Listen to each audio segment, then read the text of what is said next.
Welcome to this episode of the Business of Practice podcast, where we focus on the financial and human sides of equine veterinary medicine. In this episode, Deb Reeder, RVT, VTS, EVN, talks about using equine vet techs fully. I'm Kim Brown, editor of Equine Management. The Business of Practice podcast is brought to you by CareCredit. Reeder is the AAEVT, and for those of you who are catching acronyms on the fly, that's the American Association of Equine Veterinary Technicians and Associates. She is the executive director. She's been a registered veterinary technician since 1983 and a veterinary technician specialist in equine veterinary nursing since 2009. She's worked with referral practices and in practice management, as well as working with state veterinary boards on industry regulations. Thank you, Deb, for joining us today to talk about using your equine vet techs fully. Thank you, Kim, and thank you all for tuning in. This is, of course, a very passionate conversation for me, and I feel right now it's extremely timely in our industry to continue this dialogue. Well, and talking about important, in my opinion, I think veterinarians hiring or better utilizing a vet tech or assistant is going to be the key to whether they stay in practice in the next 5 years and are healthy and happy and profitable, because it is just so hard to keep up today. So let's go back and talk about, now we're talking about credentialed veterinary technicians. So why are they so important to a veterinarian, an equine veterinarian? So the credentialed veterinary technician has actually taken an additional step in their career. They've gone on to go through a college program, which is at least 2 years, and they've studied core competencies, which are very much the same as what a veterinarian would do in their veterinary college career. However, it is, definitely, not as in depth. But our core competencies that we study are pharmacy and pharmacology, and this includes any regulations that are applicable, surgical nursing and assistance in surgery, dentistry, laboratory procedures, animal care and nursing for all breeds, diagnostic imaging, anesthesia, emergency medicine and critical care, and pain management, analgesia. And wow. They've committed themselves to this profession. So it's cost them money, it's cost them time, it's, additional education on their behalf. They've also had to sit for state boards and national board, and they have to continue to have continuing education credits per their state regulations every single year. So they're constantly learning more, figuring out, what you are doing as veterinarians, and they want to be that partner with you. So they're learning as much as you are alongside. Well, that's amazing. Give me a few examples. And again, we're talking to a veterinary vet student, vet tech audience here. I recognize that. But what are things that vet techs, licensed vet techs, are trained to do? Well, any of this, they can perform diagnostic imaging, for instance. They can put in IV catheters. They can administer treatments. Bandage changing, even simple things as, doing a pre-examination, a TPR on a horse before, surgery or anesthesia, and always communicating this with the veterinarian. We never operate independently. We are always operating with and for and by the side of the veterinarian. And so those are just a few examples.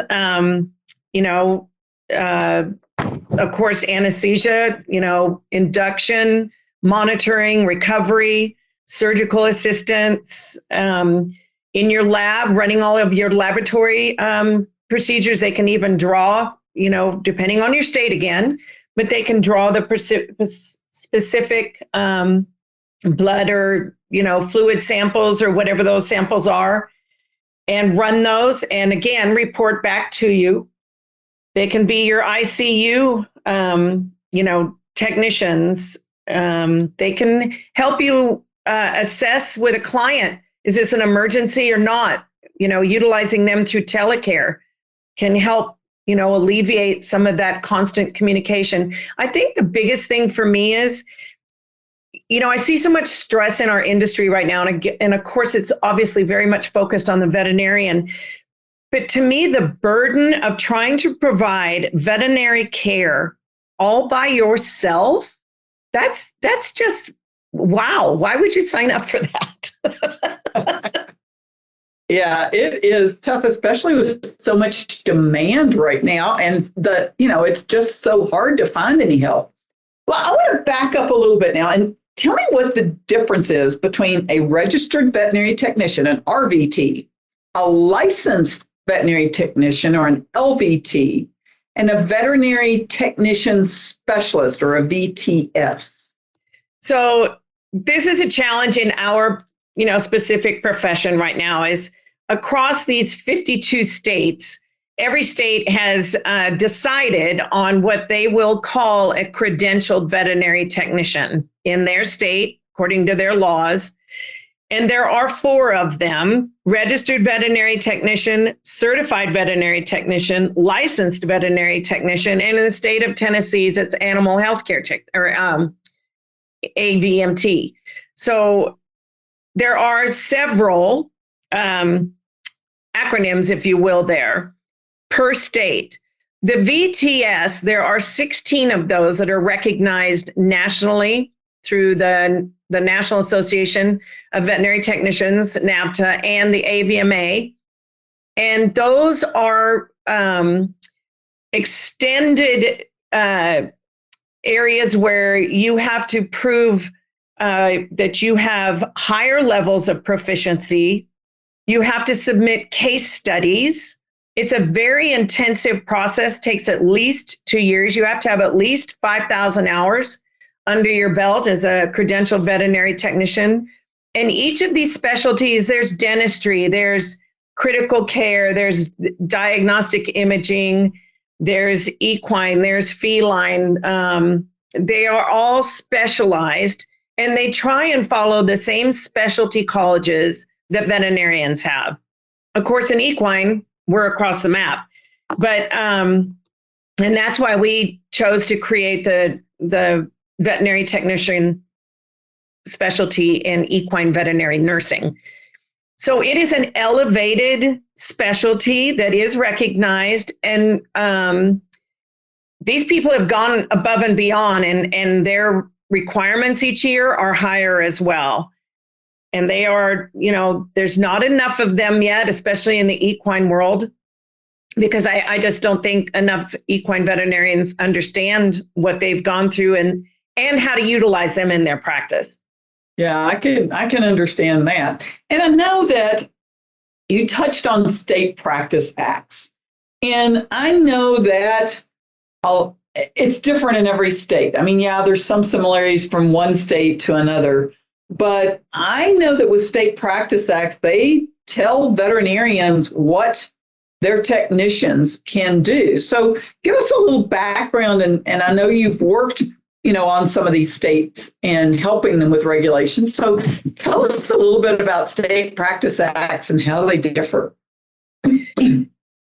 I think that is the biggest kind of challenge for the veterinarian, here right now. I've been working with some other association and boards on this whole utilization of the veterinary technician. And what's really come out of some of these studies is, there is a huge fear out there on behalf of the veterinarian. And I'm going to call it of the unknown, because if you don't know what's allowed in your state through the rules and regulations or practice act, you're going to be very hesitant to turn over a task to a veterinary technician. You've got a fear of possibly losing your license or being brought before a state board. you have a fear of client perception. Why is this other person doing this? Or a fear of lack of control. I mean, it's equine veterinarians. We are, you are a very independent, I can do this personality, and that's awesome and amazing. And so it's this fear of the unknown, and each state has their own individual practice acts and rules and regulations. The one thing that most states that even address utilizing a veterinary technician is levels of supervision. So there's indirect veterinary supervision where you don't actually have to be in the room standing over the technician.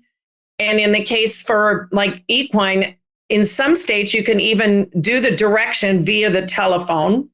There is direct veterinary supervision where you usually have to be in the room, very present, or immediately available. So in equine, that's, sometimes very difficult. You can't be off in barn C and something's happening over in barn A. And then there is also the prohibited acts. So credentialed veterinary technicians or even non-certified technicians may not do the following. And I'm going to say this is pretty much across the board in all states. We cannot perform surgery. We cannot diagnose, we cannot prognose, and we cannot prescribe, which that includes treatments, medications, or appliances. And oftentimes, most of the time, we can't attest to health status.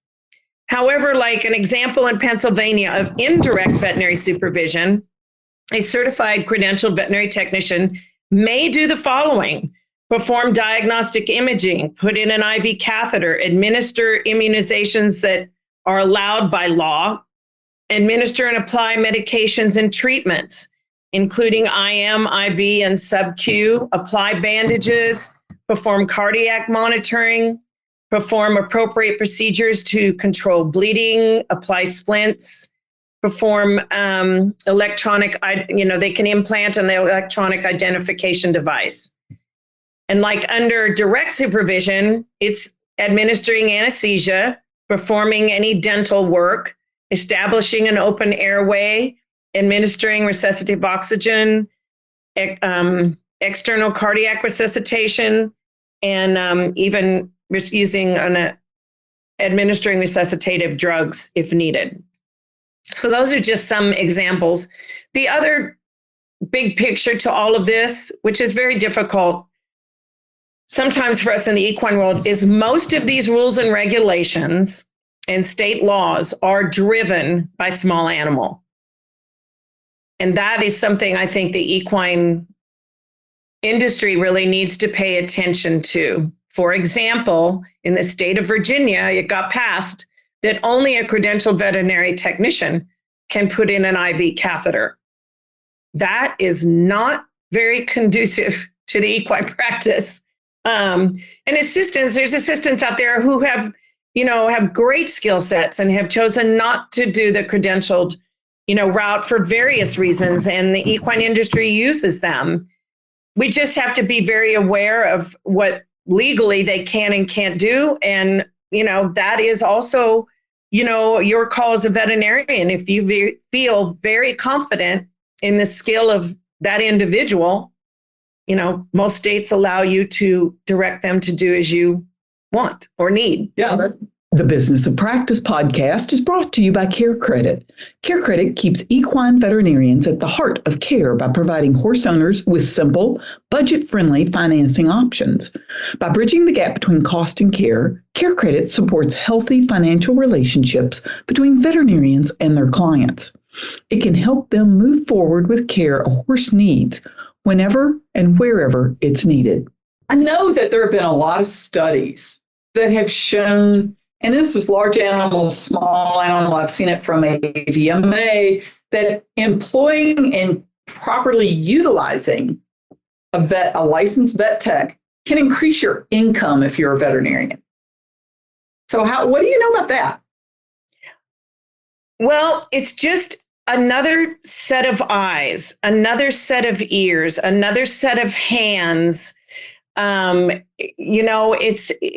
It's your partner in doing all of this. And again, trying to do all of this as one sole person I think that's just, we're asking too much of individuals now. And especially as, we've seen with the changes in the industry here in the last few years. However,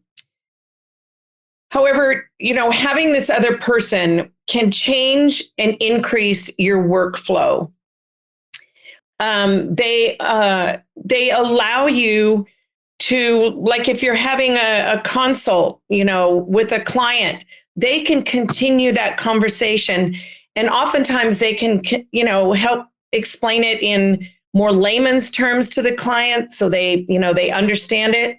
We've seen over and over again where clients are much more receptive to talking to a veterinary technician sometimes versus the veterinarian, because, that's oftentimes who they're talking to while the veterinarian is, doing the procedure. They can also update clients regarding patient progress.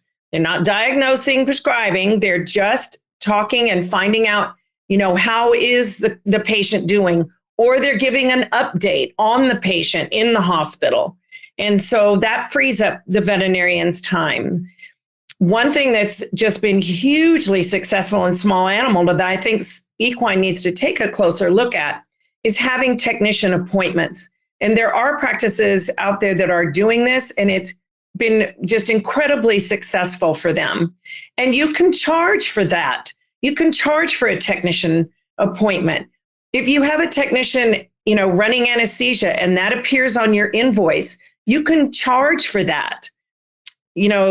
Surgical assistants, if they're running imaging, if they're doing telecare appointments or, running out and doing a bandage change, all those things you can build into, your charging, software or however you're making this work, and charge for those extra set of hands and ears and eyes and a method of communication with you and back to you.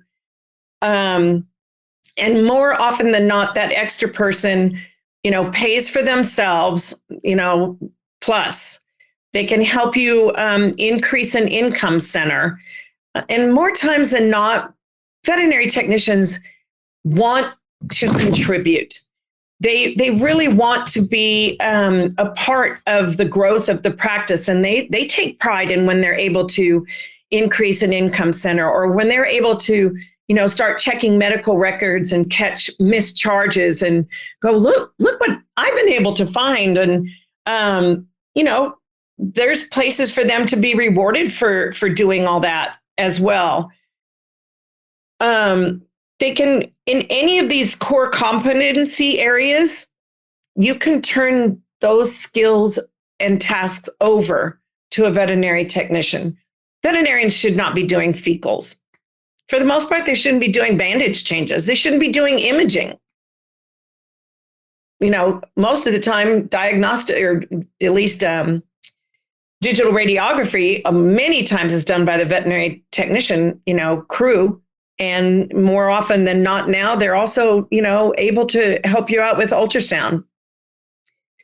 So there's areas where they can take away some of these tasks, which allows the veterinarian to be able to practice at the top of their license.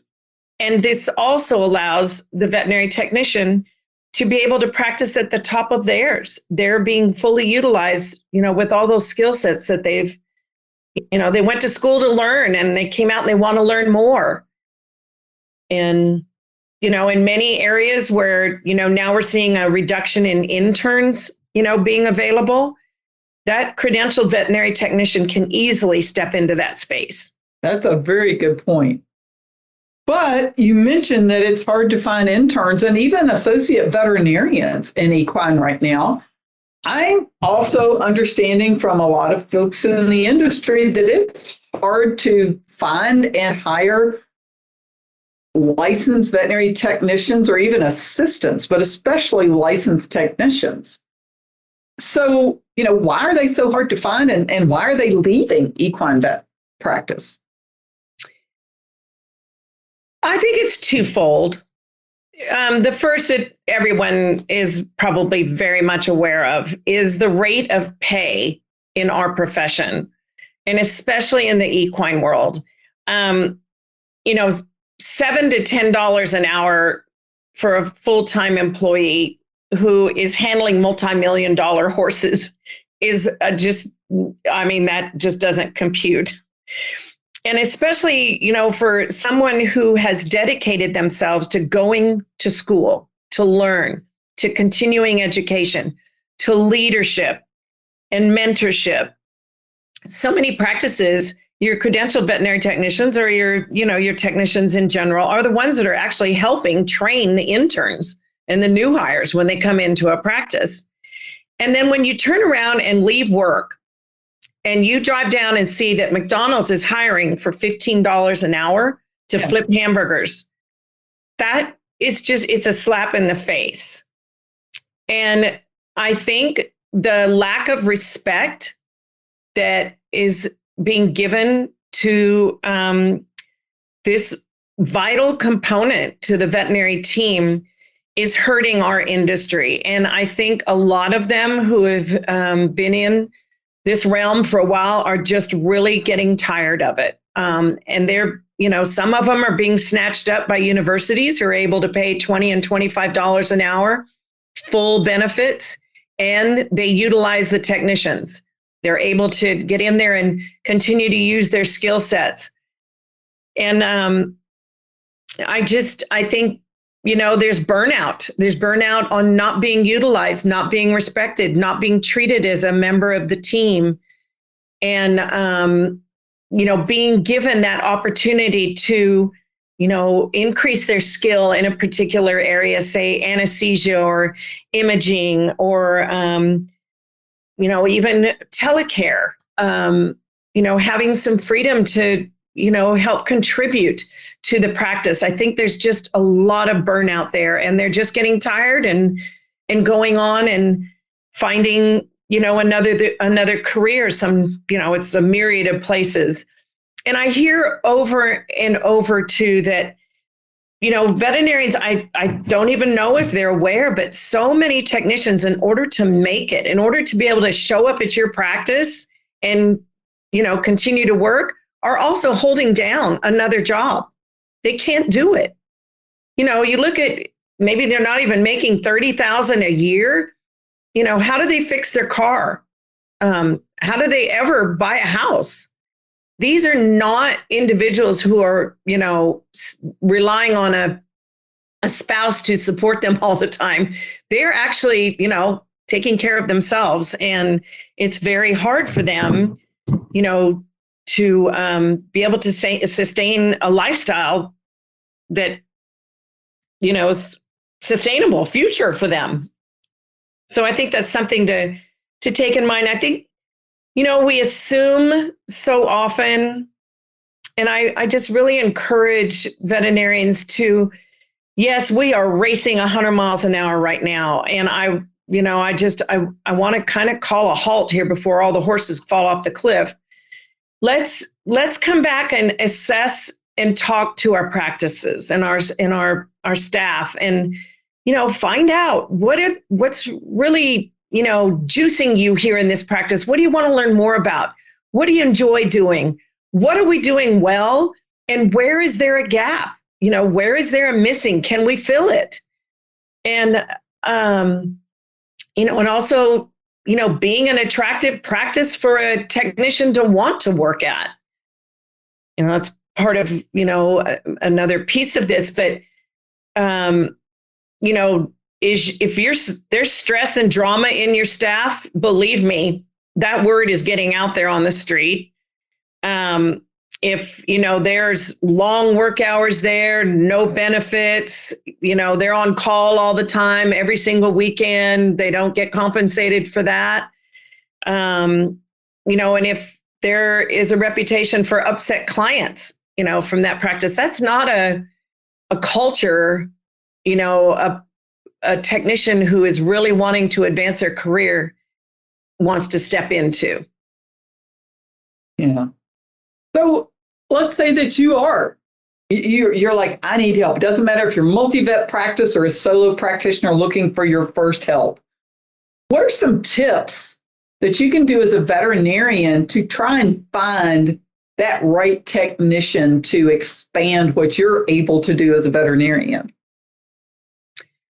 Well, the AVT does have a career center, which we're actually in the process of kind of revamping and working to be a little more in depth, be able to gather more data and information and, applicants, and hopefully also be able to work with the AAP so that when we know the AAP members are looking for staff, we can try and, help source that.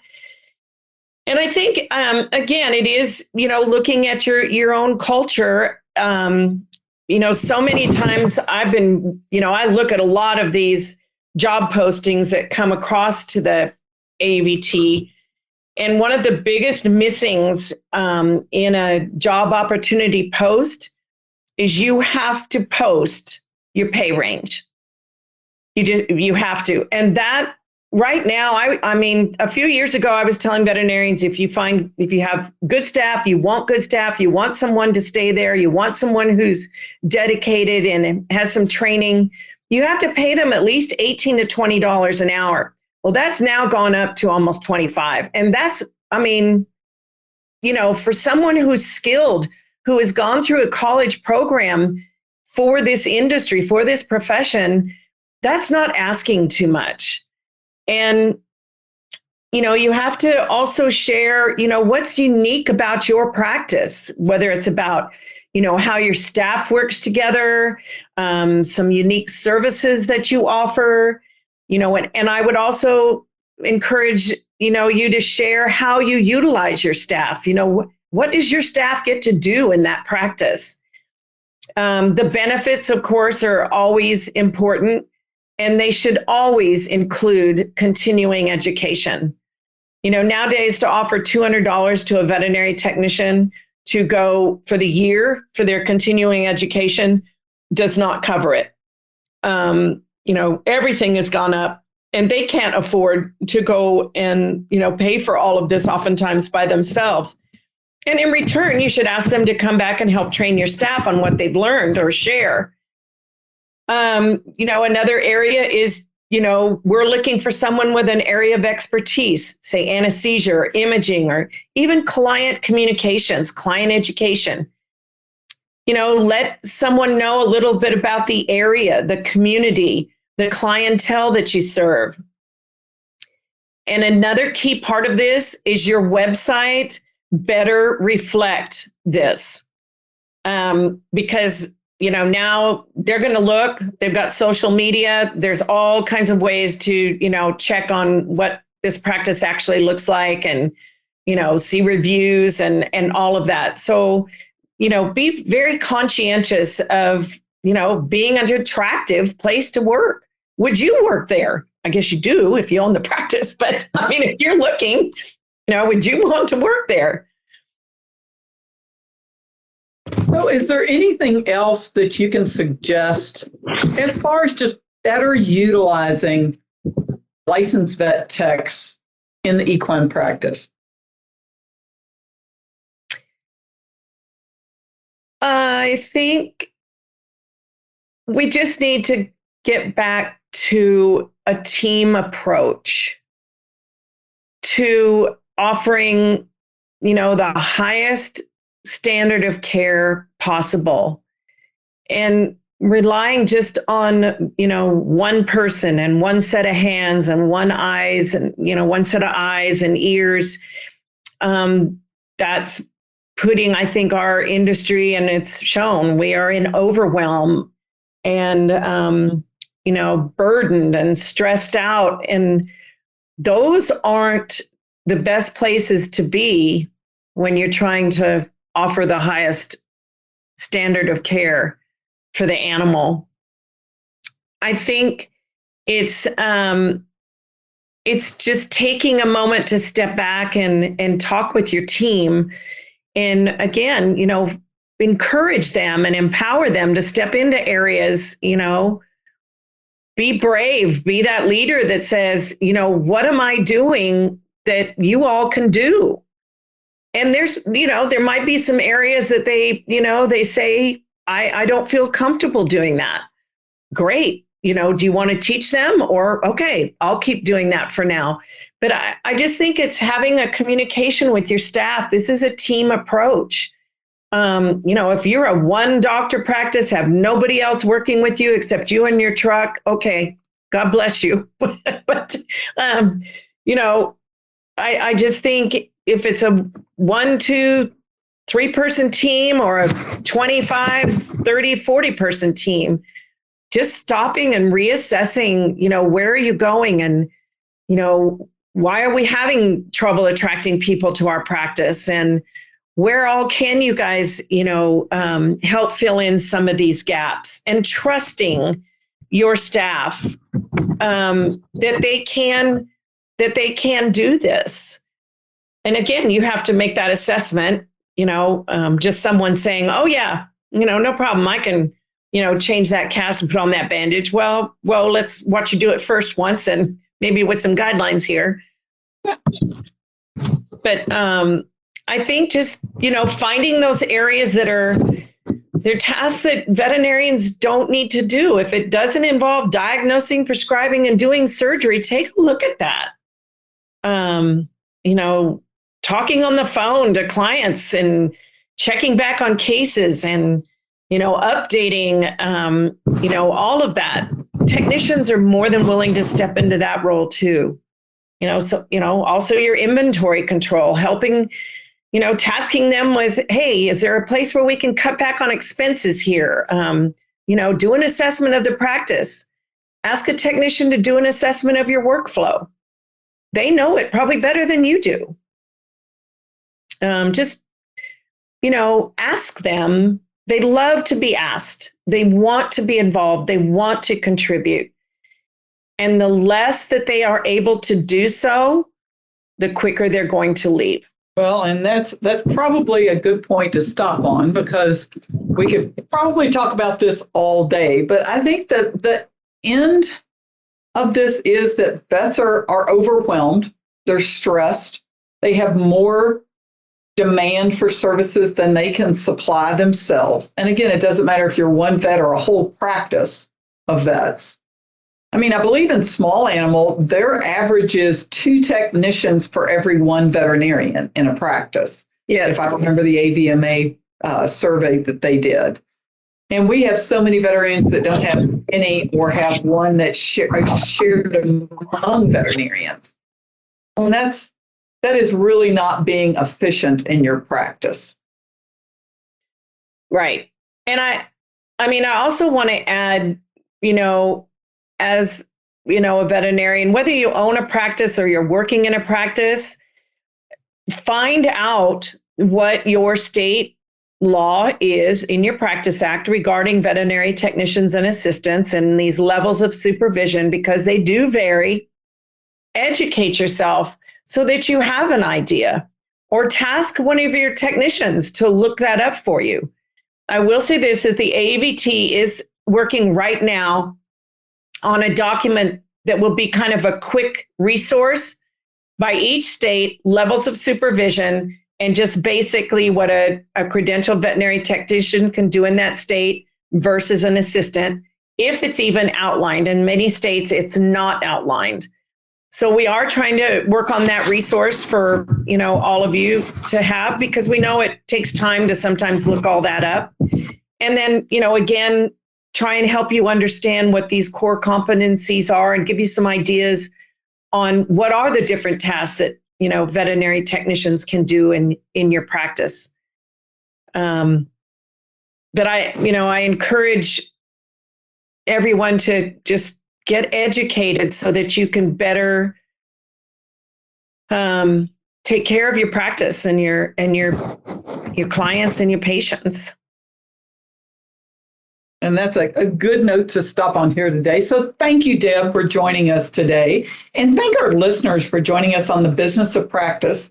And of course, a big thanks to our sponsor, CareCredit, for allowing us to have these important discussions so that we can all hear more about this. And we invite you to visit equimanagement.com. We write an article that goes with each of these podcasts. And you can listen to these podcasts on any of your favorite podcast network, iTunes, SoundCloud, Stitcher, or you can find them on the article pages on equimanagement.com.